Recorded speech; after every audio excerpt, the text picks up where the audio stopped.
न्यायमूर्ती शिंदे समितीची मनोज जरांगे पाटील यांच्याबरोबर झालेली चर्चा निष्फळ ठरलेली आहे। त्यामुळे हे आंदोलन कुठेतरी लांबण्याची शक्यता निर्माण झालेली आहे। आपण कालपासून पाहिलं असेल की या आंदोलनामध्ये मोठ्या प्रमाणात तरुण वर्गाचा सहभाग आहे। त्यानंतर पुरुष मोठ्या प्रमाणात आलेले आहेत, पुरुष मराठा बांधव मोठ्या प्रमाणात आहेत, पण त्या प्रमाणात कुठेतरी महिलांची संख्या ही थोडी कमी दिसते। असं असताना देखील या मायमाऊली ह्या आजी या ठिकाणी आलेले आहेत, जरांगे पाटील यांना पाठिंबा आलेले आहेत, आपली शेतीची घरगाड्याची कामं विसरून या ठिकाणी आलेले आहेत। आजी कुठून आलात? आम्ही भोकरदन तालुका जालना जिल्हा तिथं राजूर गणपती जवळ गाव आहे आमचा जानेपळ मिसळ जानेपळ।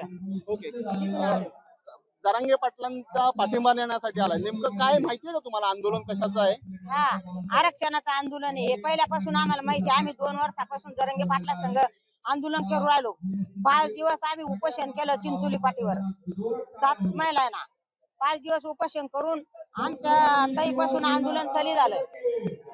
पहिल्या बिन्याला आंदोलनला आम्ही आलो वाशीला, आम्ही 2-4 दिवस मुक्कामी होतो, वाशीला राहिलो। पहिल्या बारीना सरी खायची प्यायची सरकारनं व्यवस्था करेल होती, इथून तिथून गावांना पंक्ती होत्या।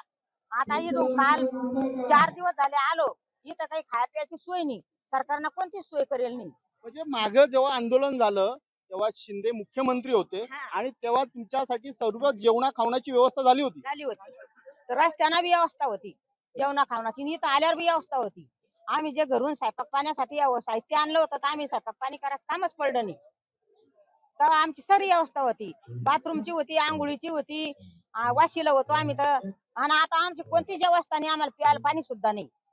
आता गणपती चालू आहे, घरात गणपती बसले असतील आणि अशा वेळेस तुम्ही इकडे आहेत, कसं वाटतं? आमच्या घरी गणपती बसले, आता मायलक्ष्मी बसू राहिल्या, उद्या सगळं सोडलं आम्ही, लेकरं बाळ, आणि आंदोलनासाठी इथं आलो। आम्ही विनंती केली पहिल्यांदा सरकारला, फडणवीस साहेब आम्ही हात जोडून पाया पडून विनंती करतो तुम्हाला, तुम्ही आमचं व्यवस्थित चाललं, काही कोणी कोणाला काही बोलून नाही राहिलं, आंदोलन चांगलं चालू आहे, तुम्ही चांगलं चालू आहे तर मराठ्याची काहीतरी काळजी करा।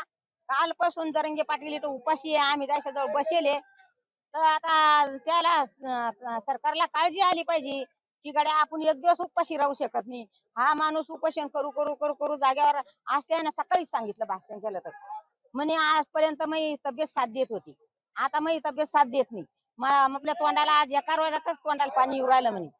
मग आमचं म्हणणं आहे आता आज रात्रीतून काहीतरी निर्णय झाला पाहिजे, आम्हाला मराठा आरक्षण भेटलं पाहिजे आणि सगळे सुखाना घरी गेले पाहिजे। मुंबईत आमचे मराठी माऊनी राहिले, एवढे मराठी आले तरी आता उद्या परवा जास्त मराठी येणार, बंदी मुंबई पॅक करणार। आजी गैरसोय होती कालपासून जसं सांगितलं, जेवणा बिवण्याची कसं काय होतंय? जेवणच नव्हतं काल बी आज बी नव्हतं, आम्हाला आमची व्यवस्थाच नाही वाटाणा। तुम्ही आता गाडीत भरून आणलं असेल की महिनाभराचं राशन? या बारीनं आणलं, थोडं थोडंच आणलं, आता इथं घेतलं आम्ही सामान, भेटलं नाही आम्हाला, पाणी नाही, बाथरूमला जायला पाणी नाही, प्यायला पाणी नाही, आंघोळीला नाही, 4-4 दिवस झाले आमच्या अंगाला, आम्ही तसंच बसेल। मग सरकारने काळजी घेतली पाहिजे, आम्ही आमच्या दादासाठी बसलो आणि त्याशी पण काळजी त्याने घ्यायला पाहिजे जरांगे पाटलाची, त्याचं जर काही झालं तर बंद मराठा त्याला विचारणार, असं आमचं म्हणणं आहे। आजी शेती आहे का? शेत आहे, काय आहे सध्या शेतात? तसं टाकून आलात? हा, ते टाकून आलो, एवढं एवढं पोरी घरी सोडून आलो, आता देव बसतील उद्या महालक्ष्मी गणपती बसले, पोरं सोरा सोडून आलो आम्ही। आता isakal.com आहे देशातील नंबर 1 ची मराठी न्यूज वेबसाईट। प्रत्येक अपडेटसाठी isakal.com ला नक्की भेट द्या। आजी बोलतायत काय शेती तर तसं टाकून आलात? मग आता ते काय करतात, 2-2 एकर शेती, पोरं धाडे शाळा, तर त्याला पैसा लागतो, पैशाचा पत्ता नाही राहिला।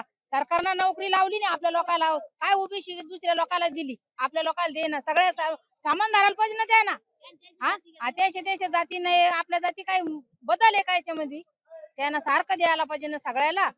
आज आम्हाला 5-5 दिवस झाले घर सोडायला, या साहेबासाठी घर सोडून इथे आलो आम्ही, आता इथं बसले, त्यांना बी काही सुख नाही, त्याला बी सुख लागलं पाहिजे ना, आम्हाला बी लवकर सुट्टी दिली पाहिजे त्यांना, उद्या येळाच्या आतमध्ये आम्हाला घरी पावसाला पाहिजे, त्यांना आरक्षण देऊन सनी, नाही तर इथं दंगा काही होऊ शकतो ना, पोरं काही करू शकते, पण आम्ही म्हणतो पोराला काही करायचं नाही, आपल्याला आरक्षण घ्यायचं, असं म्हणणं आहे आमचं।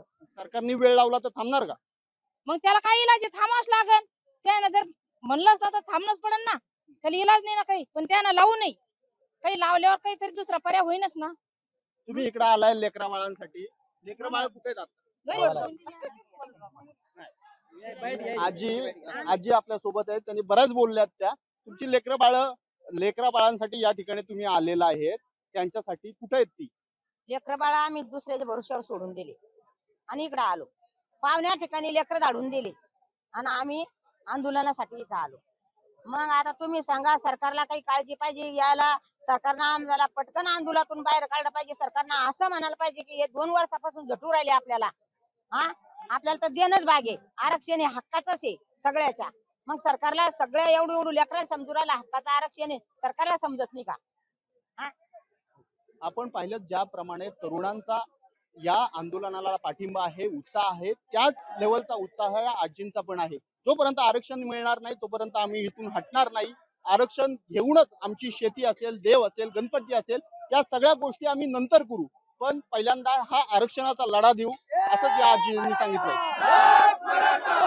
प्रदीप पेंढारेसह सुदेश मिटकर, सरकारनामा, मुंबई.